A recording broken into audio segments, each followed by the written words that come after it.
At any rate, we embarked or got the train in Karlsruhe on the 17th of August, went to Switzerland, uh, and stayed there for a month while we were waiting uh, uh, the departure of our ship, the New Amsterdam, which left Rotterdam on September the 17th.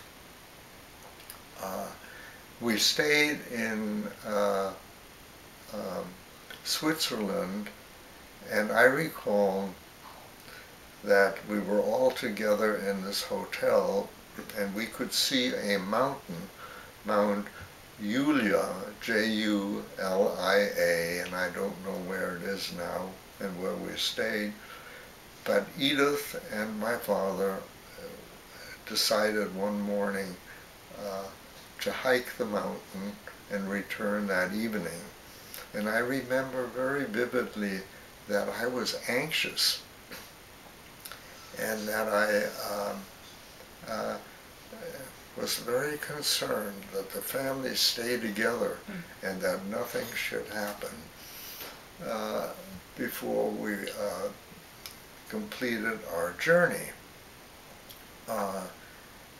We then left, I imagine, about, I would say, maybe around the 15th or 17th of September.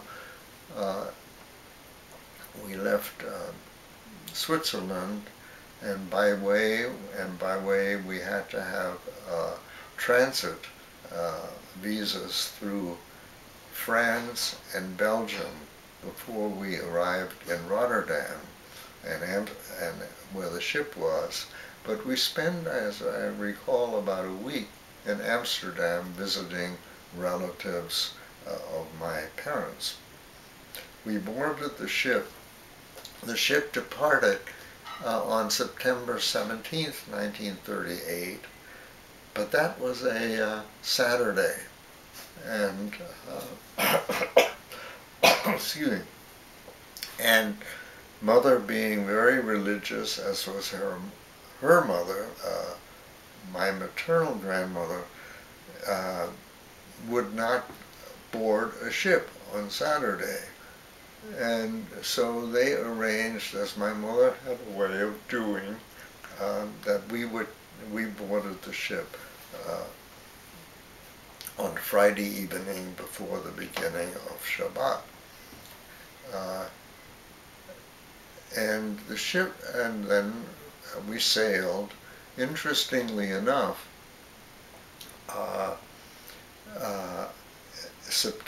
between September 17th and September 24th, when we arrived in New York,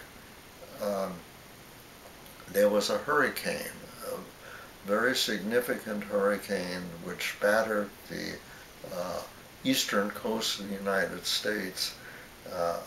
I have a video documenting that hurricane. It was a disastrous one.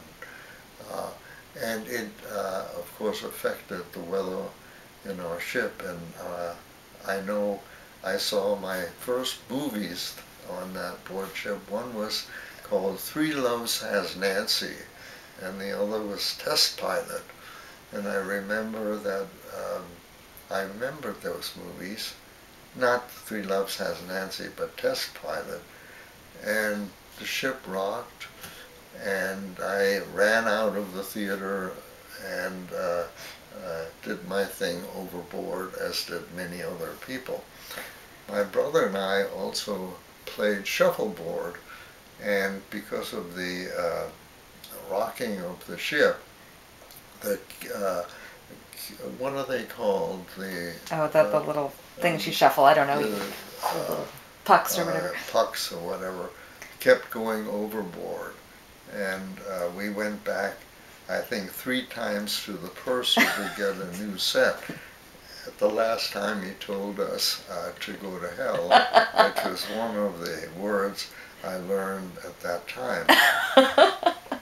We also were on board ship with Thomas Mann and his wife, and also the Weil family, John and Robert Weil, who became friends.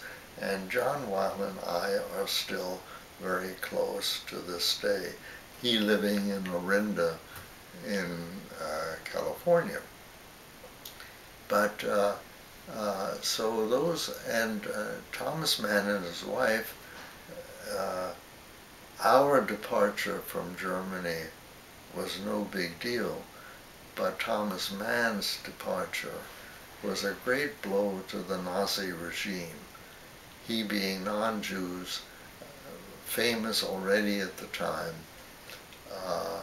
had decided to also emigrate to the United States.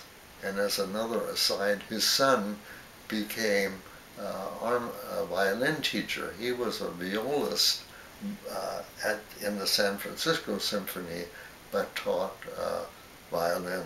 My brother took to it very well. I studied with him for 6 years, and of all the failures of my life, this has to be one of the significant ones. I could play the slow movements, but my fingers didn't move fast enough to play allegro, and so I would play slow movements of the Vinyavsky violin concerto and Vivaldi's violin concerto. Those I could do, and I had a fairly good tone of those, but allegros, no way. That aside, those are the only people aboard that I recall. And then we landed in New York on September the 24th. And that was a Saturday. And we unloaded our baggage. And my mother said, well, I'm not getting off the ship till the end of the Shabbat. And the official from the Holland American line told my mother, well, lady, you either get off or you're going back to Rotterdam because we're leaving. She got off. As we went through customs, the customs saw my sister's, Edith's, gramophone. What's it? The accordion? Accordion. And it was a Hohner, H-O-H-N-E-R, I think, which was the best make and a very nice accordion. And the official questioned us whether we were bringing this in for sale, and my sister said, no, I play the accordion. And the official said, well, show me. So she took out the accordion and played God Bless America. Where and how she learned that, I have no idea. When we landed, my sister, being all of 16, was the big person in my life, and she knew English. So when my parents were getting settled in the hotel, she took us on a bus tour of New York, wow, where she had never been.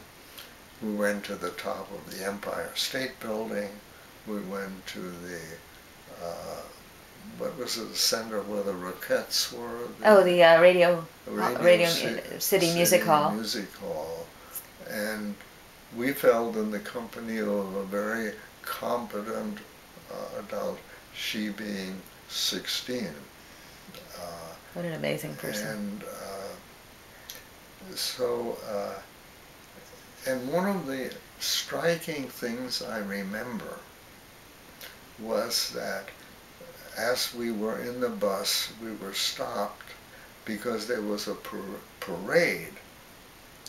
And the parade and the slogan and chant that just said, Down with Hitler, Chamberlain must go. Down with Hitler, Chamberlain must go.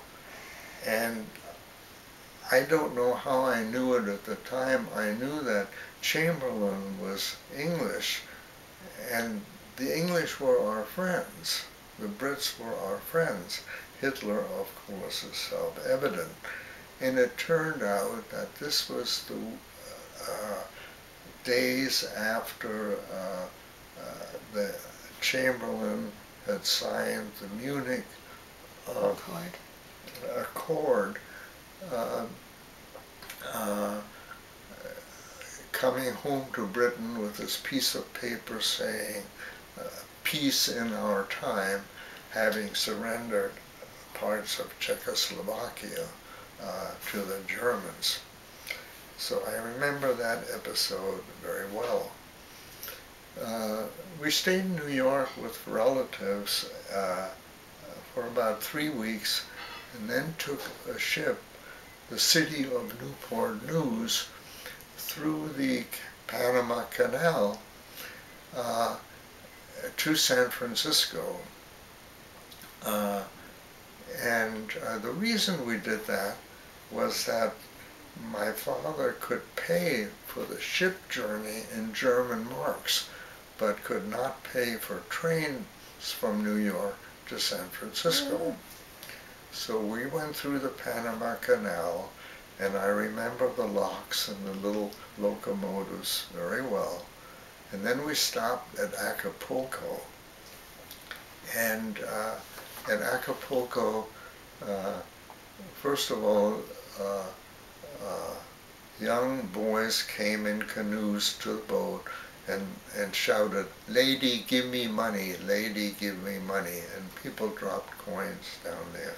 Then we went walking in Acapulco on a dirt street, and I remember that very well, filthy with sewage on the sides, and because we were coming from the boat, from the ship, we were being followed by people who wanted to sell us trinkets. And one little boy came by and he said, "You've broken to my brother, you've broken something he was carrying, and you must pay me for it." Well, my brother didn't break it, and I don't think we paid for it.